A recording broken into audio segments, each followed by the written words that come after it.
پدې کې راغلی په دې کې نو انشاءالله د دې لپاره به کار کوو خپل غونډې به کوو او د مانچسټر د بولټن د ملګرو نه ډېره مننه او د خپل وطن غږ به هم کوو بعضې ورونه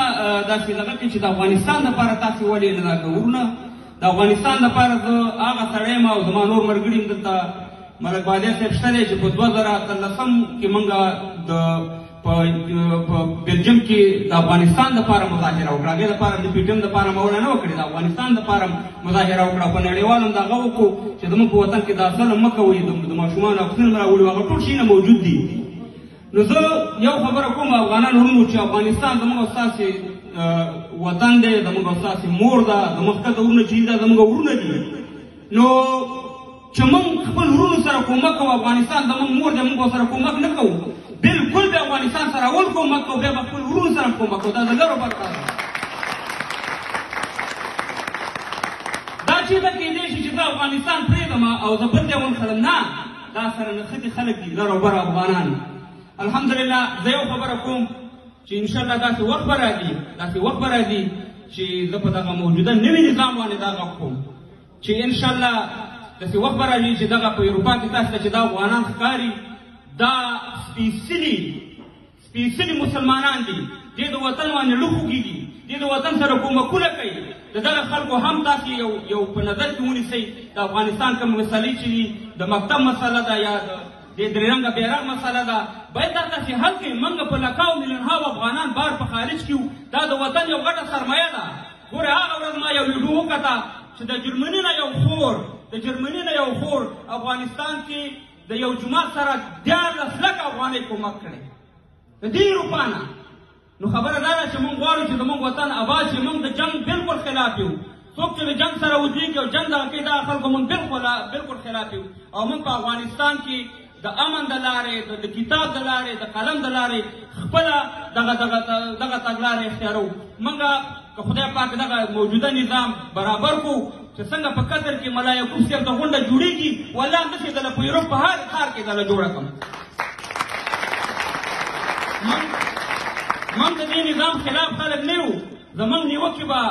اصلي نیوکې وي زموږ نیوکې به د اصلاح په خاطر واني نه د تخریب په خاطر واني انشاءالله د جنګي خلکو سره به زموږ وعده ده چې نه به ځو خو څه تاسې هم خواږه شئ څه به موږ خواږه شو دا ګران وطن دا خوږ وطن دا د جنګ ساتلی وطن به راځئ چې ودان کوم دغه ټیم دی چې یو بل ته لاس ورکړو او د ډېرو اختلافاتو نه تېر شو زه چې نن ویم چې ملا یعقوب صاحب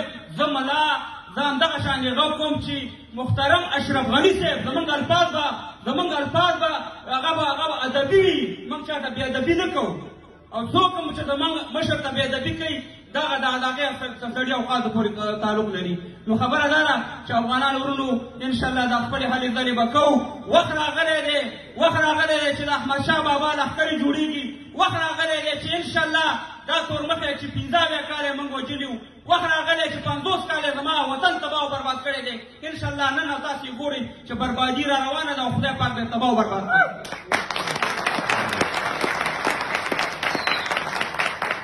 نو انشاءالله د دې لپاره به کار کوو دلته خو وخت هم کم دی اوس 15 منټه ټیم دی زه خو باچا لیونی ورته کېږم بیا چې خبرې شروع کړو بیا خو ټیم زه ډېر نیسم خو زه به تاسې ته یو داسې ورکوټه غوندې سندره نه یو خبره به ادا کړم ربا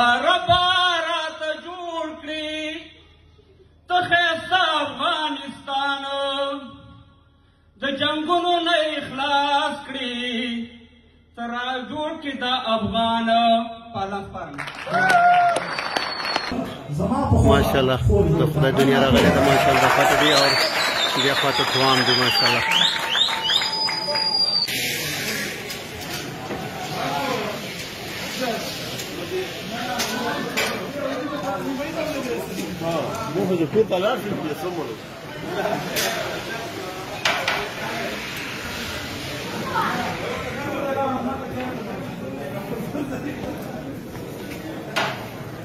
गेट के security guard वाला दी माशाल्लाह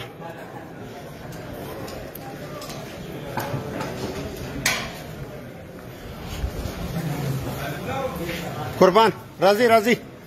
चलूर कसान बनी बस यो दगा ورتیر دي دروان ته ولې ته ولاړې کومک وکاله کومک افرین دغه سي